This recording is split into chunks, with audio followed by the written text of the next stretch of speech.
আপনি কি আপনার রিজিক নিয়ে চিন্তিত? হালাল রিজিক, অথবা আপনি কি ঋণগ্রস্ত হয়ে গিয়েছেন? তাহলে ছোট্ট একটি আমল করুন। আল্লাহ রাব্বুল আলামিন আপনার ঋণ দূর করে দেবেন এবং রিজিকে বরকত দান করবেন এবং হালাল রিজিকের ব্যবস্থা করবেন।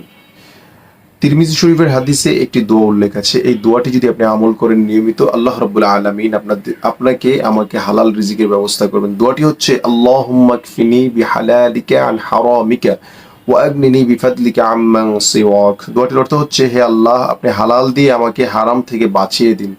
আপনি আমাকে হালাল রিজিক দান করে হারাম থেকে বাঁচিয়ে দিন এবং আপনার অনুগ্রহ দিয়ে আমাকে অন্যদের মুখাপেক্ষী হওয়া থেকে রক্ষা করুন। রাসূল করিম সাল্লাল্লাহু আলাইহি সাল্লাম তার উম্মত বিপদে পড়বে, তার উম্মত ঋণগ্রস্ত হবে, কিভাবে উদ্ধার হবে সেজন্য এই দোয়াগুলো আগেই দিয়ে গিয়েছেন।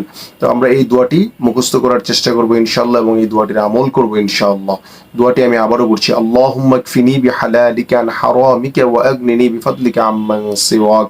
দোয়াটি খুবই পরীক্ষিত একটি দোয়া। এই আমলটি যদি ইনশাআল্লাহ করেন, আপনার যত বড় ঋণই থাকুক না কেন, আল্লাহ রাব্বুল আলামিন আপনাকে উদ্ধার করে দিবেন ইনশাআল্লাহ। আর দোয়াটি যদি আপনাদের কাছে ভালো লাগে, অবশ্যই দোয়াটি শেয়ার করবেন। আপনার টাইমলাইনে যদি শেয়ার করে রাখেন, অনেক আপনার বন্ধুরা দেখতে পাবে। কারণ রাসূল করিম সাল্লাল্লাহু আলাইহি সাল্লাম বলেছেন, বাল্লিগু আন্নি ওয়ালাউ আয়া, আমার পক্ষ থেকে একটি বাণী জানা থাকলে অন্যর কাছে পৌঁছে দাও, তাহলে সেই আমলটি আমাদের হয়ে যাবে। সকলে ভালো থাকবেন। আসসালামু আলাইকুম ওয়া রাহমাতুল্লাহ।